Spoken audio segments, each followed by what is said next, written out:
Hello and welcome to this second lecture in the course Topics in Political Geography. My name is Dr. Gerard Toal. I teach at Virginia Tech and this is a lecture which looks at political geography and biopolitics.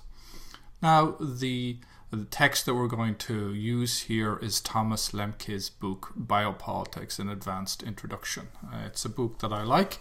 It's packed with a summary published in 2011 by New York University Press. The question, why connect biopolitics, which as Lemke points out is a buzzword that is used by lots of different social scientists and others well beyond social science, connect that to political geography? And the reason are multiple, but it begins with the fact that the phrase or the term biopolitics was invented by a Swedish conservative intellectual by the name of Rudolf Schellen. And he's also the figure that coined the term geopolitics. So the history of political geography is in part a history of also the phrase biopolitics and the problematic, the question of managing populations. In the last lecture I pointed out we need to think of these particular concepts as entwined in each other. This is something that is, these are not discrete. They exist in connection to other concepts. And so when we're talking about the emergence of territory as a particular object for the state to manage, we also need to talk about population, the emergence of population, and we need to talk about the term biopolitics.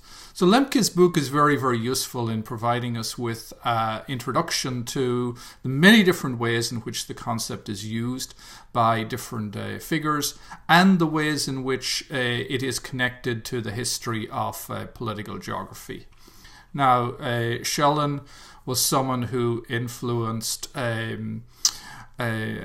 number of thinkers, and himself was influenced by Halford Mackinder, the British political geographer, and the figure that is often associated with the early history of geopolitics is of course the figure of Karl Haushofer, who was a professor in Germany in the 1920s and the 1930s. He had Rudolf Hess as one of his students, and Rudolf Hess, of course, was an aide to Adolf Hitler and introduced Haushofer to Hitler. And so the book by Holger Herwig, which has just come out, addresses what has long been part of the history of the kind of dark history of political geography and geopolitics, which is the connection between some of the ideas of the early political geographers and Nazi expansionism, ideas like Lebensraum and so on and so forth. So we need to remember that. That's the kind of history we're dealing with. It's a dark history, and any kind of responsible political geography today needs to address that history and learn from it and be able to have a kind of critical perspective on it. So let's talk about Lemke's book. So Lemke wants to argue that the term biopolitics is used by lots of different figures, and he sees a certain set of traditions which use it to describe the relationship between discrete spheres, the political sphere and the biological sphere, or the sphere of life, the sphere of nature. And he outlines what he sees as two different traditions here. There's first of all, the politicist tradition, where the concern is with how politics regulates and intervenes in nature and how it shapes nature. And that's a more kind of modern It's a tradition. It's a tradition concerned with ecology, and so on and so forth. An earlier tradition, the tradition that that was the foundation for political geography and geopolitics, is an understanding of the importance of biology in shaping politics. It's a determining factor in shaping it. Now, there are tensions within German geopolitics which tended to emphasize natural formations and geography as physical geography as opposed to genetic code biology. So there was more emphasis on the geo rather than the bio in German geopolitik, whereas Hitler's version and his particular rendering of German geopolitik accented, took aspects of German geopolitik, particularly the idea of Lebensraum, but married it to this biological, racist understanding of life, of how biology was central to politics, and so on and so forth. So the initial chapters in Lemke's book deal with these two traditions that he identifies, a naturalistic one and a politicist one. And the naturalistic one, which he discusses in chapter 1, is the tradition of those that held that the state was an organic entity. And then he has some things to say about the racist ideology of the Nazis, before then discussing sociobiology within political science. The politicist tradition is what he addresses in the second chapter, Life as an Object of Politics. So instead of having this conception of life and politics as separated by a sharp boundary between the two, and there being an understanding where that boundary is, Foucault's understanding of biopolitics is about the ways in which life emerges as an object for political life, for political strategies. It is about the kind of interdigitation of the two. And it is the expansion of the ambition of the domain of the political as it attempts to try to shape what was considered to be the domain of nature. So this leads to a whole set of problematics which constitute the rest of the book. And these are Foucauldian understandings of biopolitics, which then shape the rest of the book and have shaped social science. And so when we talk about biopolitics in the class from here on out, we're really talking about this Foucauldian problematic and how that has then been taken up by Giorgio Agamben, the Italian philosopher, by Hart and Negri, the political theorists, Italian-American, and by others dealing with modes of politics, Giddens and Substance of Life, Nicholas Rose and others, as well as there's a chapter on human capital in his book also. Now, this lecture is just simply an introduction to the book, and what I want to do is to engage in a kind of sharp march through the book and go over 8 different points with you in the book, which I have identified as important. So let's begin with the first. And as we can see, he editorializes in different places in the book. So the first is on page 17, where he makes the point. So, common to all representations of biopolitics is a critique of the theoretical and methodological orientation of the social sciences, which in their view is insufficient.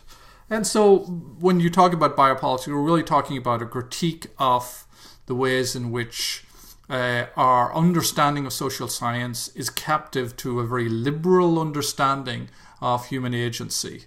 And so we're going to ask questions about the degree to which human beings are in principle free beings, a view that gives too much significance to processes of learning and socialization, thereby fails to see that human political behavior is in large part biologically conditioned. So we're going to kind of push back against that in large part section of that sentence. But the question is nevertheless one that we have to grapple with, and we're going to tackle it throughout the course. So that's point 1. Okay, so let's move on to point 2 that I want to draw your attention to, which is on page 31.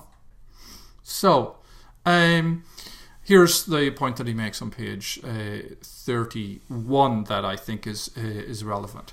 So biopolitics cannot simply be labelled a specific political activity or a subfield of politics. Rather, the meaning of biopolitics lies in its ability to make visible the always contingent, always precarious difference between politics and life. And that's a really that's that kind of paragraph, 2 sentences. It's a really nice summation of the what biopolitics brings us to think about. How it helps us think in different ways from received understandings. And what I would add is at the bottom of there, the biopolitics always shows that the apparent stable boundaries between the natural and the political, which both naturalist and political approaches must presuppose, is less an origin than an effect of political action. Okay, so that's point 2. Point 3 is his discussion of Foucault, which is really excellent. And this is the most important chapter in the book and the one I want you to pay particular attention to, chapter 3 here. So on page 36,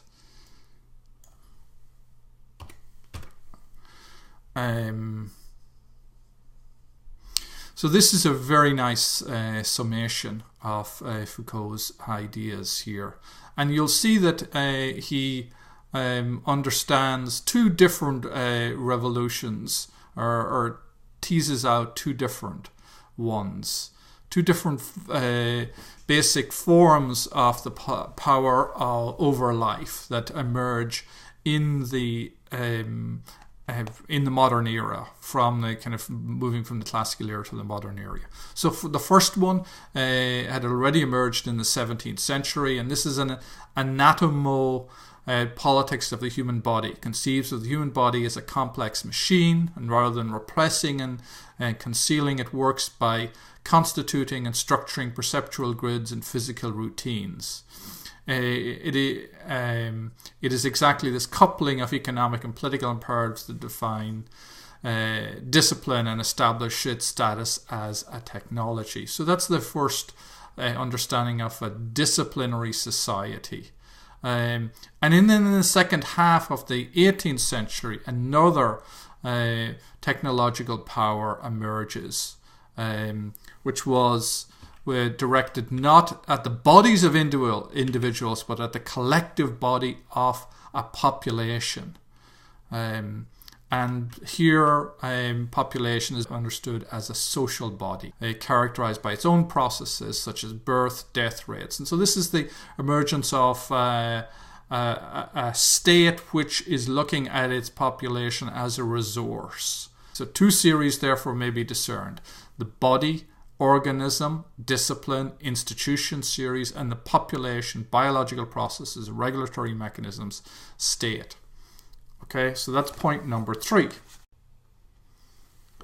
Now, this may seem somewhat abstract to you, so as a way of trying to make it more concrete, let me read to you a passage from Orlando Figgis's book on the Crimean War. Most of the examples that Foucault has are from France. But if we look at the British case, it's really quite interesting the degree to which the British state came to see its population in a new way. And the Crimean War was really quite significant in reshaping the attitude of the ruling class, the establishment, to its population. So from the end of the book, page 474, he has this to say about the suffering of the soldiers.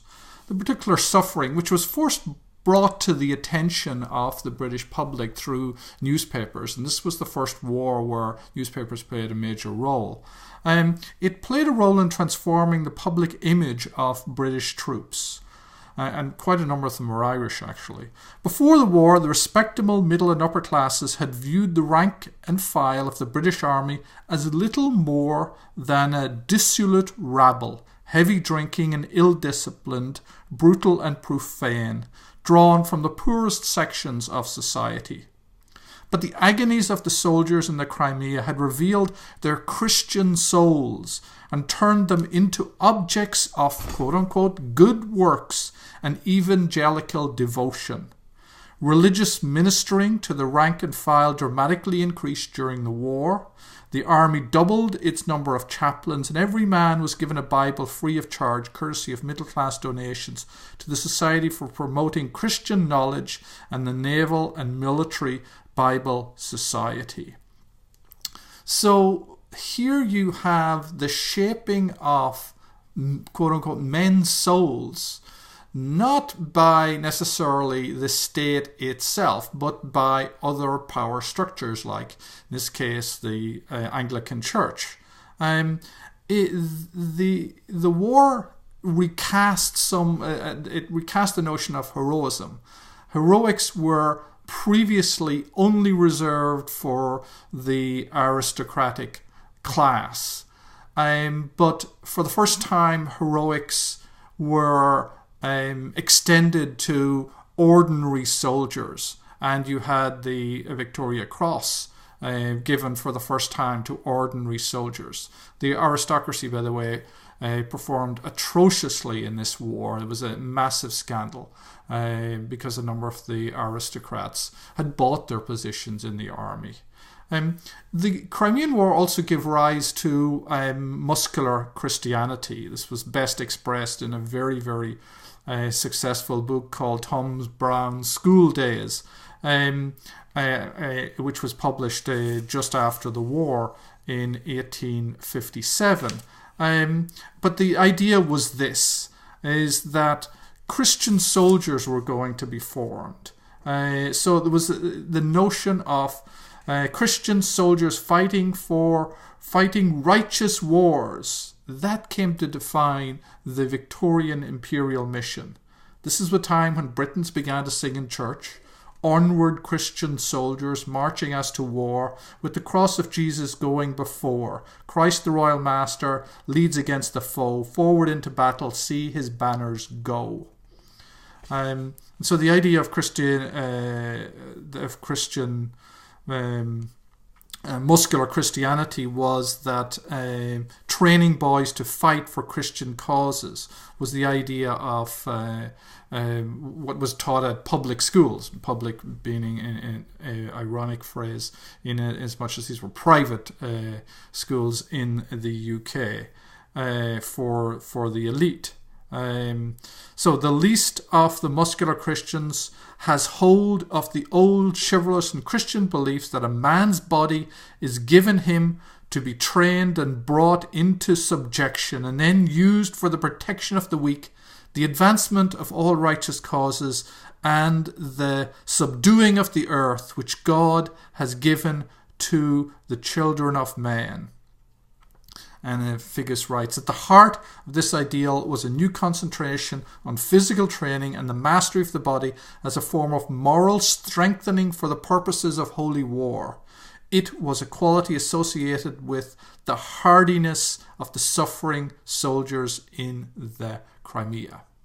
So that's an illustration of a particular catalytic event in the history of the British state, then producing new forms of biopolitics, and those biopolitics not necessarily being concentrated at the center of the state, although the state was involved, but dispersed within the society writ large. But it's hopefully a way in which you can grasp what it is that is being created here, and how politics and life and the body are being remade anew. Okay, so let's talk about point 4. Here I want to draw your attention to the section where Foucault discusses racism. And I'm doing that in part because of the book that is coming next. So page 41, where you have the summary of Foucault's discussion of race, war, and that particular idea, and how racism fulfills two important functions within an economy of biopower. I will let you read that yourself, but what I wanted to particularly highlight was the paragraph on the top of page 42, where you have a racism which leads to permanent purification, and this will become one of the basic dimensions of social normalization. So homogenization, hierarchalization are part of the workings of biopower or biopolitics by the state. And that is still with us today. The ways in which the state seeks to manage different population groups, and the ways in which certain groups, ethnicities, kind of perceived races want to preserve certain notions of hierarchy and also notions of exclusive ownership and so on and so forth. And so that's a useful discussion. So that's point 4. Okay, let's move on to point 5. Okay, point 5 is page 58. Here I want to draw your attention to his critique of Agamben's work. Now, Agamben's work is really very, very influential, and so you need to know about it, and you need to know the kind of terms that he uses. But you also need to know that while his categories and understandings of bare life, the state of exception, homo sacer, and the like are now used quite a lot in political geography and social science, there's been pushback against them, and that there's an argument that his particular categories and ways of thinking are not very historical. And so he really is a nice section on page 58 where he writes, in place of conceptual work and historical sensibility, one frequently finds a hunt for aporias, blind spots, and a tendency to subsumption. And then Agamben detracts from his argument by stating that everyone is susceptible to being reduced to the status of bare life, without clarifying the mechanisms of differentiation that distinguish between different values of life. So there's a certain hyperbolic quality to Agamben's work, a certain exaggerated dramatization, as he says. And that, I think, is a fair critique of Agamben's work, useful though it is. As a provocation to try to understand the forms of biopolitics in our contemporary era. Okay, so that's point 5. Point 6 deals with the work of Nicholas Rose, and I want to flag this for you as also extremely important, and how he describes the democratization of biopolitics. And so the discussion on page 100, 101 and 102 is something that I would recommend that you read closely, because I think it is very, very useful in looking at the ways in which the idea of the biopolitical is being used to understand contemporary societies and the particular strategies and the particular features and practices that characterize that. Point 7. Just briefly, I want to draw your attention to the work of the geographer Bruce Braun. He cites a 2007 essay. Braun has written a number of other works.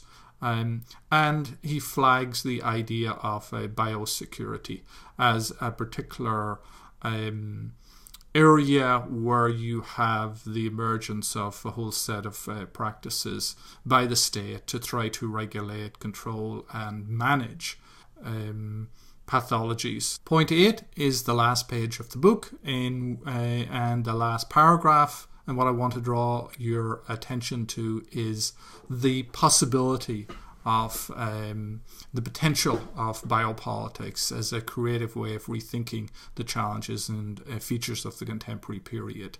So it opens up new horizons for questioning and opportunities for thinking. It transgresses established disciplinary and political borders. And I want to argue that this is what political geography in the contemporary period can do too. It can be a site for creative rethinking and engagement with the categories that are in our society and the particular challenges and practices that characterize it. Okay, I will stop there. Thank you.